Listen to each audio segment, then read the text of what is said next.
The flames shot 20 feet into the night sky, lighting up the lake like a damn inferno. People were screaming. Karen from the HOA was shouting into her phone, pretending to be the victim. And there I was, standing barefoot on the dock, watching my beloved fishing boat crack and melt into the water. Yeah, that's me. You're probably wondering how we got here. Let's rewind a bit. When I first moved into that old weathered house by Willow Lake, I thought I had found paradise. Early mornings bathed the water in gold. The air smelled of pine and freedom, and for once in my life, there was nothing pressing but the tug of a fishing line. The property sat tucked at the farthest edge of the Willow Creek subdivision, a good 2 acres of land wrapped in wild grass and shaded by stubborn old oaks. Unlike the neat little pastel homes packed along the main streets, my place had character, a kind of forgotten dignity that the HOA had no claim over. According to every deed, boundary map, and tax document, I was firmly outside their jurisdiction. It was perfect. Most evenings, after a long day hammering through county budgets or shaking hands at charity galas, I would grab my rod, stroll barefoot down the splintered dock, and fish until sunset turned the water blood red. I was not bothering anyone. I was not throwing wild parties. Hell, I barely spoke to my neighbors at all. The lake itself was classified as public water under county law, a leftover from when the whole area was ranchland and fishing was a way of life rather than a Saturday hobby. I read the ordinances myself, every dry line and footnote. Anyone could fish Willow Lake so long as they obeyed the standard catch limits and wildlife regulations. I thought that was clear enough for everyone. Apparently, it was not. The first time I met Karen Dobson, she appeared like a storm front rolling in on an otherwise perfect afternoon. I had just reeled in a fat bass, wiping my hands on my jeans, when I heard that telltale throat clearing. Turning, I saw her standing at the edge of my dock, arms crossed, visor tilted to a militaristic angle, a clipboard clutched so tightly I half expected it to snap in two. Karen wore one of those smug smiles that suburban tyrants perfected through years of passive-aggressive bake sales and petty committee elections. "Excuse me," she barked, like a traffic cop catching a teenager loitering. "Do you have permission to fish here?" I kept my voice light, figuring it was a simple misunderstanding. "Sure do, ma'am. Willow Lake is public access. County Ordinance Number 24-113, I added for good measure, tapping the brim of my hat with a wink. Karen's eyes narrowed. She stepped onto my dock without asking, the heels of her immaculate white sneakers clicking sharply on the old wood. "This is Willow Creek Estates property," she said stiffly. "Lake access is for residents and their guests only. Fishing is prohibited without HOA authorization." I chuckled, thinking she was confused. "With all due respect, lady, my property is outside the HOA. And the lake? It belongs to the county. It has for 50 years. There is nothing your little club can do about me dropping a line in my own backyard." I turned back to my rod, feeling her eyes burning holes into my back. For a moment, I thought that was the end of it. I severely underestimated the depths of her pettiness. 2 days later, I found the first fine duct taped to my front door. Unauthorized use of HOA amenities. 250, written in bold red letters like I had committed armed robbery instead of catching bluegill. I laughed, crumpled it up, and tossed it into the fire pit.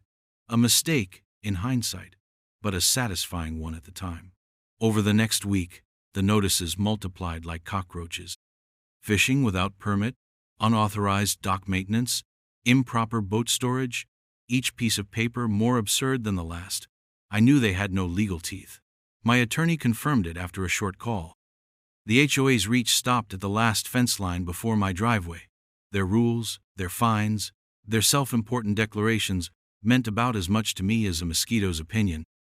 I did not owe them a dime, and I made sure to document every letter, every note, and every petty threat they sent my way. But the HOA did not just operate through paper. No, they used people. The shift in the neighborhood was slow at first, almost imperceptible. Friendly waves turned into stiff nods. Conversations at the mailbox dried up.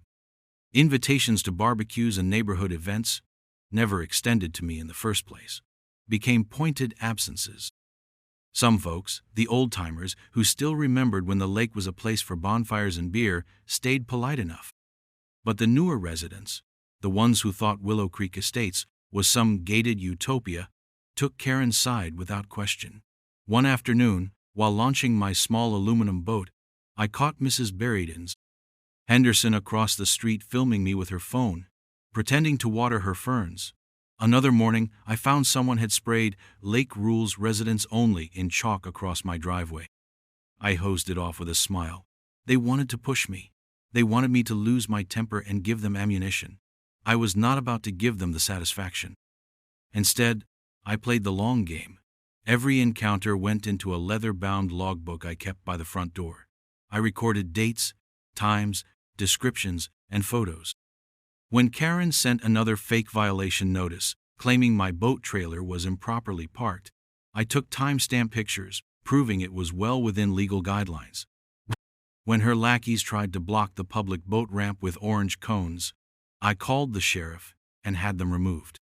Every time they poked me, I countered with a calm, calculated move that left them scrambling for footing.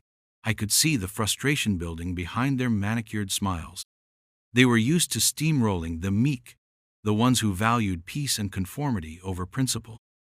They had no idea they were picking a fight with someone who had built a career out of grinding opponents into the dirt without ever raising his voice. Still, it wore on me. No man likes to feel like a pariah in his own neighborhood. I caught myself hesitating before walking down to the lake, scanning for watchers behind curtains. Evenings that used to end with a cold beer and the sunset now carried a faint edge of tension, like a pulled muscle you cannot quite relax. Some nights, I would sit on the porch with the lights off, watching the HOA patrols cruise by slowly, their headlights sweeping across my dock like searchlights in a prison yard. They would linger just long enough to make their message clear before rolling on. I kept a thermos of coffee by my side and waved cheerfully every time. The surveillance never caught me slipping. If they wanted to make me the villain of their little soap opera, I was more than happy to play the part, the smiling devil they could never quite catch breaking the rules. Karen tried escalation through back channels, too. I got emails from fake addresses, poorly written demands to respect the community standards and consider relocating if you cannot comply. I traced the IP addresses back to HOA committee members more than once, logged it all, and quietly forwarded copies to my attorney. Every move they made dug their grave a little deeper. I wanted to believe they would tire themselves out eventually, move on to easier prey like the guy who forgot to edge his lawn or the family whose mailbox was half an inch too short. But Karen was different. For her, this was not about rules or property values. It was about control, about winning, about making an example out of me so no one else dared question her fiefdom. I should have known better. People like Karen do not back down. They escalate until someone forces their hand or until they destroy themselves trying. The fines kept coming. The letters kept arriving. One evening, I found a homemade private lake access sign hammered into the public dock. I tore it down and left it leaning against the HOA office door, a silent message they were too dense to heed. Each petty slight, each thinly veiled threat, each cold shoulder only steeled my resolve. I was not going anywhere. I had spent too many years fighting real battles in real courts to be run off by a pack of lawn-chair dictators, and deep down a part of me started to enjoy it. The strategy, the patience, the inevitable checkmate that I knew was coming. They had no clue who they were dealing with. I was not just a man with a fishing rod. I was a man who had spent his entire career navigating the shark-infested waters of politics and law, carving a path through bureaucracy like a sword through butter. They thought they could drown me in paper cuts and dirty looks. They thought wrong. By the end of that first month, the situation had solidified into an unspoken war. I would fish every morning and every evening without fail, my presence on that lake a slow, deliberate middle finger to Karen and her cronies. They would glare, plot, scheme, and fail. And I would smile, cast my line, and wait, because I knew something they did not. In every battle, there comes a point when desperation overtakes caution. When the losing side lashes out without thinking, exposing their weakness for the world to see, Karen was approaching that breaking point, and I intended to be there when she crossed it, rod in hand, logbook full, camera rolling, ready to reel them in when they took the bait. They thought they could scare me off with fines and cold shoulders. They thought they could bully me into silence. They thought wrong. I was just getting warmed up. If the first month was cold shoulders and phony smiles, the second month was open warfare. It started small, like all bad things do. I came home from work one evening to find a neon orange parking ticket tucked under the windshield wiper of my truck. "Illegal street parking," it said in thick, angry letters. I stood there for a minute just blinking at it, because my truck was parked neatly inside my own damn driveway, a good 15 feet away from the public street. I laughed, crumpled it up, and tossed it in the passenger seat. The next morning, another ticket, this time taped to my mailbox. "Improper mailbox installation," it barked, citing a regulation number that did not exist in any county book I could find. I could almost picture Karen standing over her homeowners association rulebook like it was the Constitution itself, licking her thumb and flipping through the pages for some obscure bylaw to hammer me with. Only problem was, none of her rules applied to me, but that didn't stop them from trying. By the end of the week, I was getting violations for everything under the sun. Unapproved plantings, because a few wildflowers had sprung up near the dock. Unauthorized yard decor, for the American flag I kept on my porch. Potential fire hazard, for a pile of neatly stacked firewood, 20 feet from any structure. It was laughable, but it was also methodical. They were trying to drown me in paper, to make my life so miserable that I would pack up and leave of my own accord. That was their first real mistake. Because if they had done their homework, they would have known I had faced down worse bullies than a few overcaffeinated HOA board members. I had stood my ground against corrupt mayors, vindictive prosecutors, and angry political machines. I was not about to fold because Karen Dobson and her merry band of clipboard warriors decided to throw a tantrum. When the fake violations didn't work, they moved on to dirtier tactics. One evening, I came home and found 3 bags of rotting garbage dumped right in the middle of my front yard. Not regular household trash either. This was construction debris, broken glass, shards of tile, and enough nails to set up a small hardware store. I stood there, in the fading light, staring at the mess, while mosquitoes buzzed around my head, feeling something inside me harden into cold, deliberate anger. I called the county waste department and filed a report. They sent out a crew to document it, took samples for fingerprints, and filed it under illegal dumping. I knew it would lead nowhere.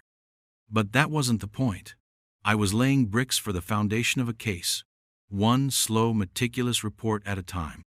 A week after the trash incident, they came after my boat. I had just finished cleaning her up after a long afternoon on the water, the hull gleaming silver in the sunset, when I noticed the first scratch. Long, deep, running the entire length of the port side. At first, I thought maybe I had grazed a submerged log, but my gut told me different. 2 days later, the rear tires on my boat trailer were slashed clean through. Not punctured, not flattened. Slashed. A clean surgical cut, made with a knife or a razor. I replaced them without a word, but I installed security cameras the same day. Hidden ones they wouldn't spot from the street. The kind that recorded everything directly to a hard drive in my locked garage. If they wanted to fight, they were going to get it on record. I heard whispers through the grapevine that Karen had called an emergency meeting of the HOA board to discuss unsanctioned activities on the lake. I wasn't invited, of course. But information has a way of leaking when you treat people like garbage. Lisa, a neighbor who was still friendly enough to wave, dropped by with a plate of cookies and a word of advice. "They're trying to push a bylaw," she said in a low voice, handing me a peanut butter cookie that tasted faintly of rebellion. "A total fishing ban for the lake. They think if they get enough signatures, they can force you to stop." I smiled and thanked her, even as I made a mental note to double-check the county charter. A homeowners association cannot overrule county law, Not unless they own the lake outright. And Willow Lake was public land, paid for and maintained with taxpayer money.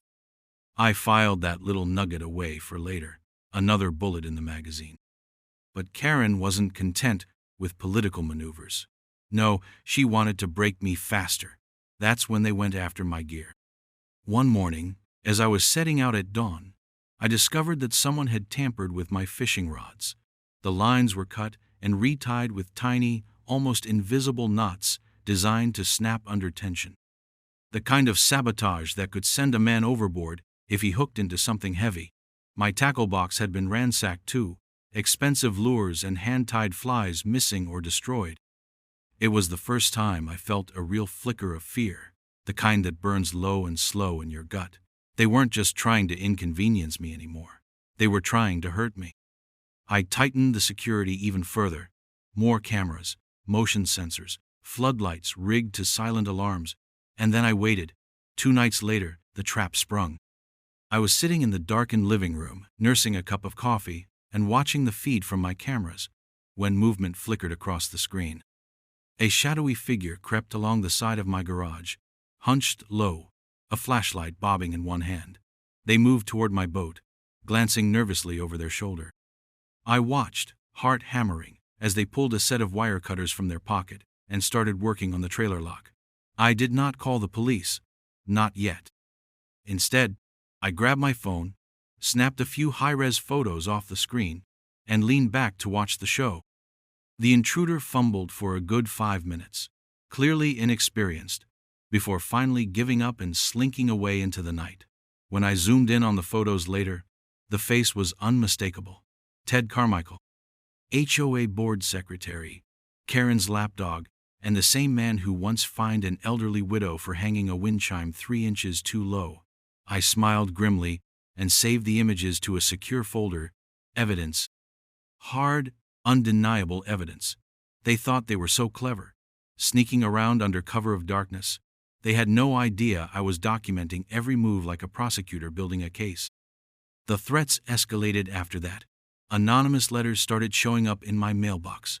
Typed, "No return address," each one more unhinged than the last. "You don't belong here. Leave before it's too late. Accidents happen to stubborn people." I read each one carefully, gloved hands to avoid smudging any prints, and filed them away in my ever-growing evidence archive. It was almost funny, in a way. They thought they were intimidating me. They thought they could scare me into submission with kindergarten-level threats. What they didn't realize was that I had seen real danger. I had faced down men who would burn your house down with you inside it just to settle a score. Karen and her stooges were amateurs. Dangerous in their recklessness, sure, but amateurs nonetheless. Every new act of harassment only deepened my resolve. I kept fishing, every morning, every evening, casting long, lazy arcs over the water while Karen seethed from her porch, arms folded tight enough to cut off circulation. I maintained the calm, friendly demeanor of a man with nothing to hide and all the time in the world. I smiled at every HOA patrol that slowed down by my dock. I waved at every nosy neighbor peeking through their blinds. I was the picture of wholesome defiance, and it drove them mad. But what they didn't know, what they could not even begin to fathom, was who they were really fighting. I was not just another stubborn homeowner clinging to a fishing hobby. I was the most feared man in the county, a name that made councilmen sweat and department heads triple-check their budgets. I was the one who pulled strings behind closed doors, the one who could ruin careers with a single well-placed phone call. My position had been earned through years of quiet ruthlessness, through battles fought in smoke-filled rooms and bitter courtrooms. Karen thought she was dealing with a hobbyist, a harmless loner, a simple fisherman. She was wrong, dead wrong. And soon enough, she was going to find out exactly how badly she had miscalculated. The morning they tried to take my boat started off like any other. Mist clung low over Willow Lake, the water still and heavy as glass, and I was nursing my second cup of coffee on the porch when I heard the rumble of heavy tires grinding gravel.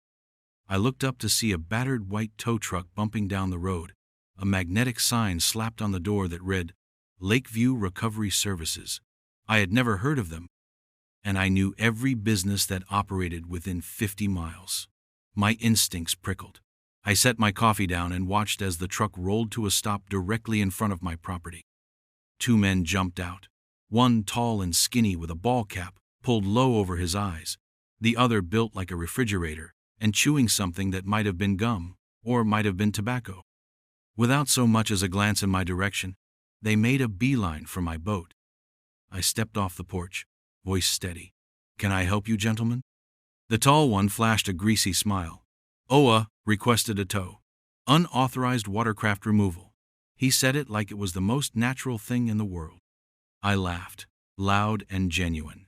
"You got a removal order signed by the county?" I asked. He shifted uncomfortably. The HOA president signed off." "That's enough."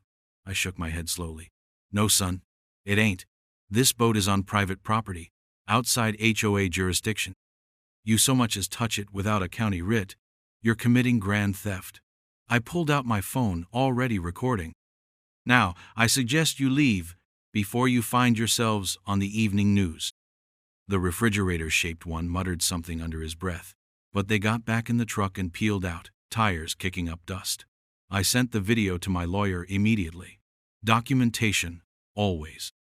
By the time I made it back to the porch, Karen was standing at the edge of my property line, arms folded, trying to look composed, but her face mottled red with anger. "You're making this harder than it needs to be," she called out. "Just comply, and we can avoid unpleasantness." I smiled and waved the phone at her. "Hope you like being internet famous," I said, "because that little stunt just became Exhibit A." She huffed, turned on her heel and stormed back toward her house. I thought maybe, just maybe, they would finally realize they were outmatched. I was wrong. That night I set up my cameras, double-checked the locks, and tried to enjoy the peace that fishing used to bring me. But some storms do not pass quietly. Around midnight, the alarms went off. I bolted upright, grabbing the remote feed on my phone. Figures moved in the dark, quick and clumsy, but this time they were more careful, wearing hoodies and gloves. I could not see faces, but I saw what they carried. Two of them huddled around the boat. One fiddled with something near the outboard motor, while the other jammed a funnel into the gas tank. My stomach twisted when I realized what they were doing. Sugar. The oldest, dirtiest trick in the book. Sugar in the gas tank to destroy the engine. I ran outside, shotgun in hand, but by the time I reached the dock, they were gone, melted back into the night like cowards. I checked the boat by flashlight. The seats had been slashed to ribbons, the windshield cracked, tackle scattered everywhere. Deep gouges marred the hull where someone had taken a crowbar to it. It was not vandalism, it was a message. I filmed everything, every inch of damage, speaking into the camera for the record. I called the sheriff's office, filed a report, and handed over the footage. They promised to investigate, but I knew better than to hold my breath. Small-town politics moves slower than molasses in January, especially when half the HOA board had golfing buddies on the county council. I should have expected it to get worse, but some part of me still clung to the idea that there were lines even Karen would not cross. That was naive. Because the next day, during the annual Willow Creek Community Day celebration, they went too far. They crossed the line so completely, there was no going back. Community Day was supposed to be about bounce houses and barbecues, raffles and pie-eating contests. They set up booths along the lakeshore, kids running wild, retirees manning bake sales, the whole 9 yards. I kept to myself, standing by the dock, tinkering with what remained of my boat. She was still seaworthy, if battered, and I was damned if I was going to let them see me back down. I noticed Karen early, buzzing from booth to booth like a queen bee, her clipboard never far from reach. Every few minutes, she would glance my way, her lips curling in a smirk. I ignored her. Around mid-afternoon, I smelled something strange, sweet, acrid, burning. My head snapped up. Smoke was rising from the stern of my boat, thin at first, then thickening rapidly. I sprinted to the dock, but by the time I got there, the flames were licking up the sides, black oily smoke curling into the blue sky. Someone screamed. Children started crying. People backed away, murmuring, pulling out their phones. I grabbed the fire extinguisher I kept bolted under the seat, but it was too late. The fire was too hot, too fast. The fiberglass cracked and split with sharp popping sounds. I could only stand there, helpless, as my boat, my faithful companion through 100 quiet mornings, burned alive. Karen was already there, of course, theatrically waving her arms, barking orders like she was running FEMA. "Everyone stay back," she shouted. "It's not safe. This is why we need proper storage regulations. This is why we have rules." She turned to the gathering crowd, seizing the moment like a seasoned politician. "He refused to comply. We tried to prevent this." Her voice rose to a hysterical pitch. "We tried." It took everything I had not to walk over and knock that smug look clean off her face. Instead, I pulled out my phone and started filming. Again, always documenting, always staying calm. The fire department arrived within minutes, sirens wailing, but by then the boat was a skeleton of twisted metal and charred dreams. The firefighters doused the wreckage, their faces grim, glancing between me and Karen like they knew something stank but couldn't quite place the source. Then the police showed up. Deputy Harmon, who I knew from county meetings, and 2 younger officers. They took statements, asked questions, poked around the remains.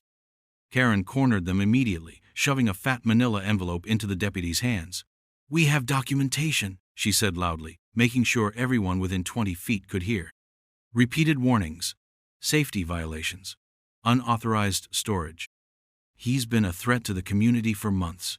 Deputy Harmon opened the envelope and leafed through a stack of printed emails, staged photographs, doctored violation notices. I could see it clear as day from where I stood. A whole fictional history, carefully constructed to paint me as the villain. I stepped forward, voice steady. "Deputy, I have security footage of my property. I have timestamps. I have records showing consistent harassment and vandalism from the HOA.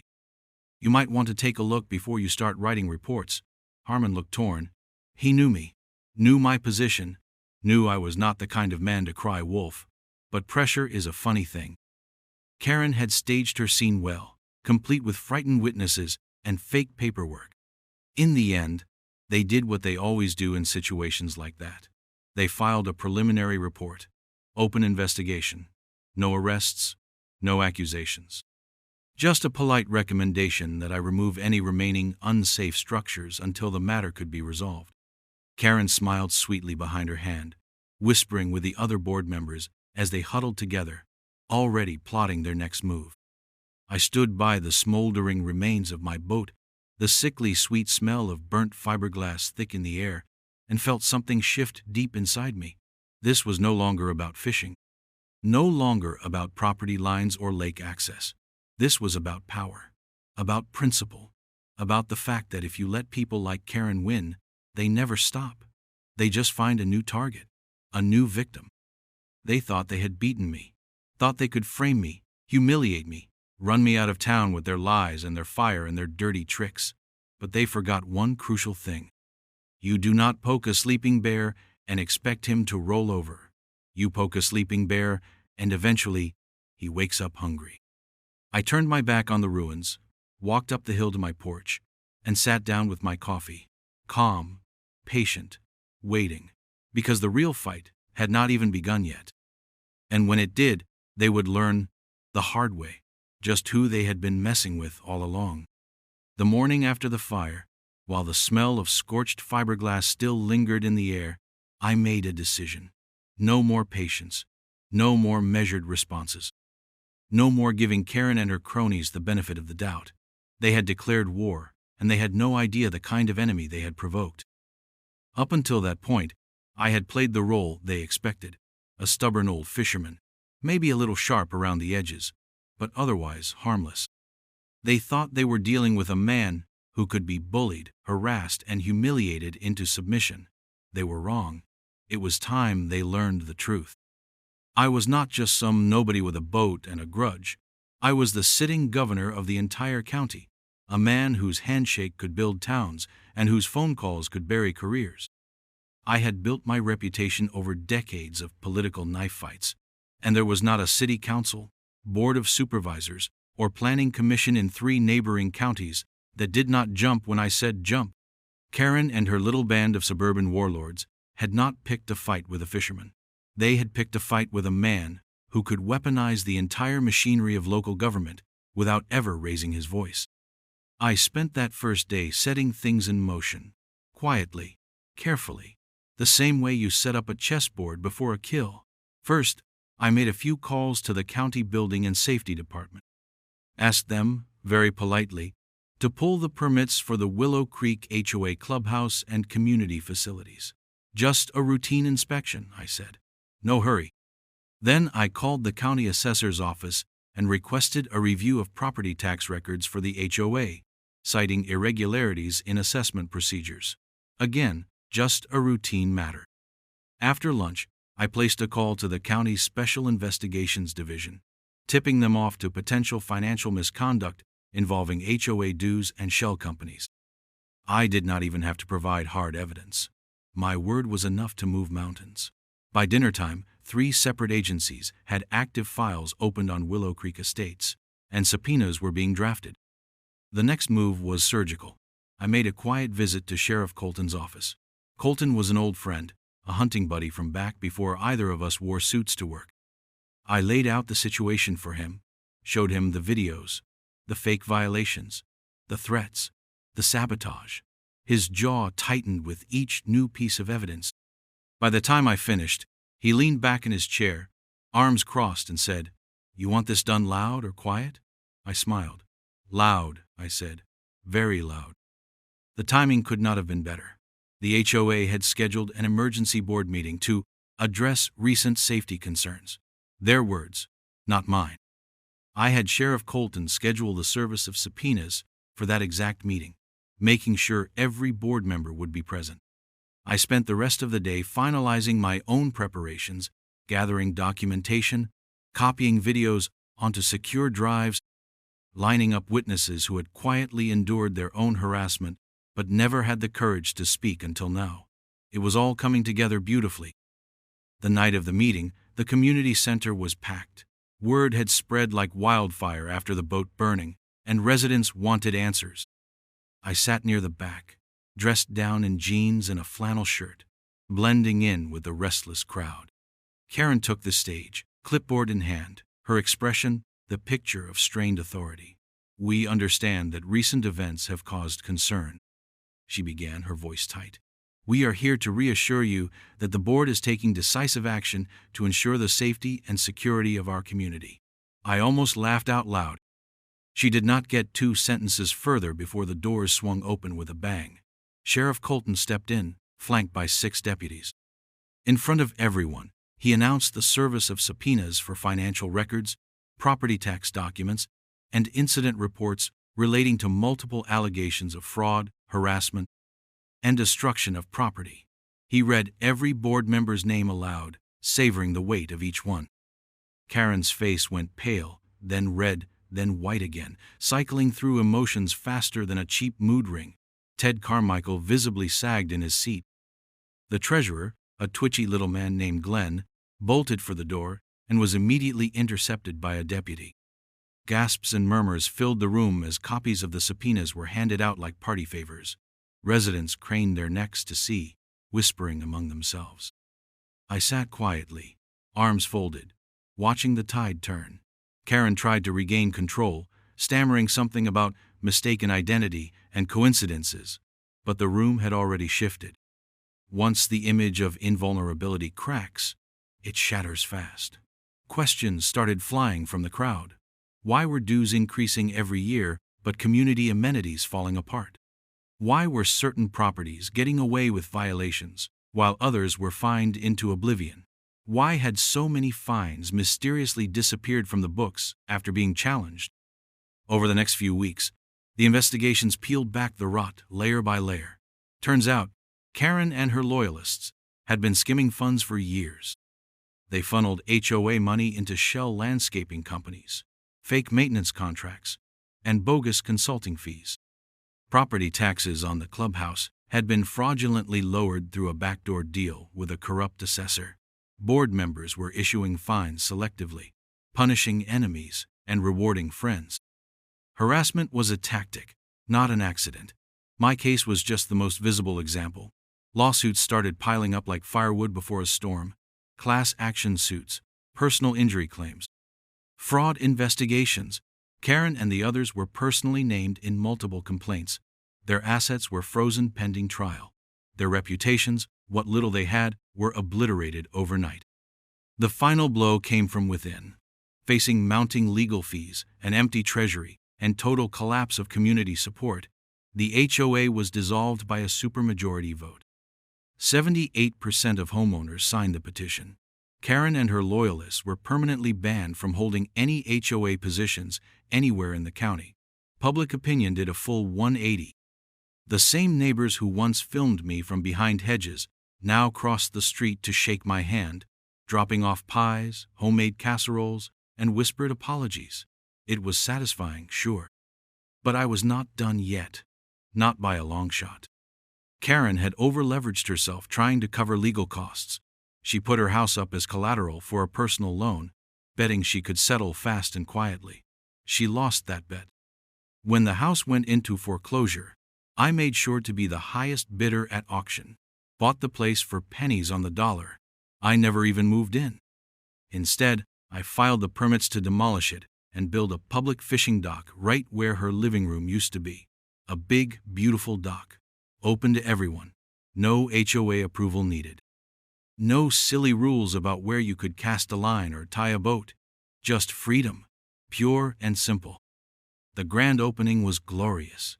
We had a barbecue, kids running around, old-timers telling fish stories, music playing from a couple of battered speakers.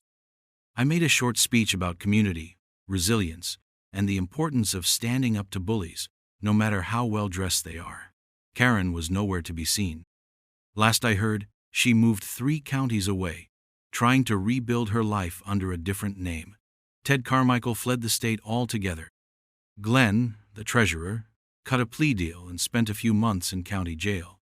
The rest faded into obscurity, their power gone, their legacy reduced to a punchline. As for me, I still fish Willow Lake every morning and every evening. I sit at the end of that wide, sturdy dock with my rod in one hand and a cup of coffee in the other, watching the sunrise paint the water in shades of gold and fire. Sometimes people stop by to chat, to fish, to sit and breathe a little easier knowing that their little slice of heaven is safe once again. There's a plaque by the entrance, simple and unassuming, that reads, "In honor of public access and the spirit of the lake." Every time I pass it, I smile. Because some battles are worth fighting. And some victories taste sweeter than any fish you could ever pull from the water.